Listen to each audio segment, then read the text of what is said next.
გააკეთეს კომენტარი, რომ ბავშვი სპეკულირებენო, მე არ სპეკულირებ. ჩემი შვილი იმისთვის გავაჩინე, რომ საქართველოს მოქალაქეა და მე უზრდი საქართველოს ვაჟკაცს, რომ დაჭირდეს. ვიცი, რომ ჩემი შვილი, ჩემი გაზრდილი შვილი წინა ხაზზე იდგება და არ სპეკულირებ ნამდვილად შვილს, მაგრამ წასასვლელი ჩემ შვილის დასატოვებელი არ სადარღო, იმიტომ ყავ ჩემთან ერთად. მე 5 დღეა ვარ ღიაცის ქვეშ, არავინ არ გამოჩენილა, არავინ არ დაინტერესებულა. უბრალოდ კითხვითაც არ მოსულა, რომ რა მდგომარეობა გვაქვს. ჩვენ ვისაც ორ-ორი აგური გამოვიტანეთ ჩვენი სამშენებლო მასალებიდან და ავაგეთ ტაძარი, აი იმ ტაძარზე ბასიაჩუკის დებივით თავი გვაქვს შეფარებული.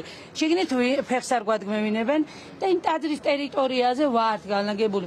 გამოვიდეს როგორც ხალხის მერი, დაგვიდგეს წინ და გაგვესაუბროს როგორც ადამიანს.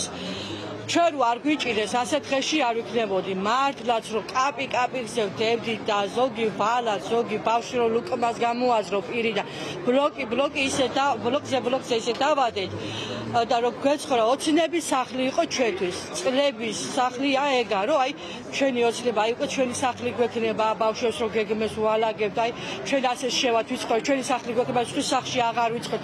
სამწუხაროდ ეს რეალობა დღეში მიწასთან გაასწორეს, რაც ძალიან ცუდია. შეგნებულად გვართმევენ სახლებს. სახლში მყავს ერთი 80 წლის მოხუცებული, მეორე ინვალიდი, რომელიც 1 წელი კომაში იყო. 5 მაქვს უხდი აღებული თანხიდან და ცოცხალი თავით არიღებენ ფულს. ეს არის სპეციალური მაფია ტრიალებს ქალაქში, სადაც სარგებლიანი სახლებია, ან საინვესტიციო ან და ნაკლეფაში აქვთ აღებული, იმ სახლების დაპყრობაზე არიან გადასულები. პირადად ჩემი სახლი 5 ოჯახი ვცხოვრობს იქ და 13,500 ლარშია გაუქციონზე ნაყიდი ჩუმად. არავის არ აინტერესებს ეს. აბსოლუტურად არავინ არ არის ამ საქმეებით დაინტერესებული. არასწორი იყო ბატონი კალაძის განცხადება, როცა მან მთლიანად ჩამოიხსნა ეს პასუხისმგებლობა. მათ შორის, როდესაც მერია ლაპარაკობს ქირის პროგრამაზე, ხო, ძალიან მნიშვნელოვანია, რომ ეს ქირა, რომელიც როგორც დროებითი მექანიზმი, ხო, უსახლკარობასთან გამკლავების, იყოს ადეკვატური, სამართლიანი და მდგრადი. მოქალაქეების სწორედ ამას რჩევია, რომ ძალიან ხშირად ქირის თანხა არ არის საკმარისი ბინების დასაქირავებლად და ის ძალიან ხანმოკლეა და მალევე მათ ისევ სამართლებრივ განუსაზღვრელობაში აგდებს.